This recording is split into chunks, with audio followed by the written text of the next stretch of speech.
You ask Tiger to solve. This deals with linear equations with one unknown.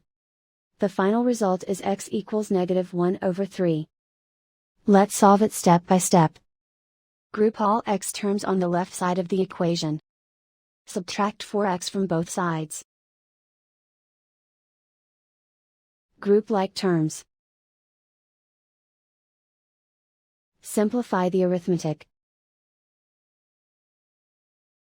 Group like terms. Simplify the arithmetic.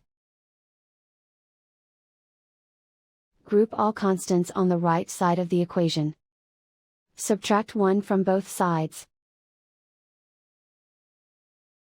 Simplify the arithmetic.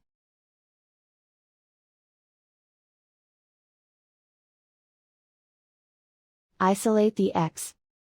Divide both sides by -12. Cancel out the negatives. Simplify the fraction.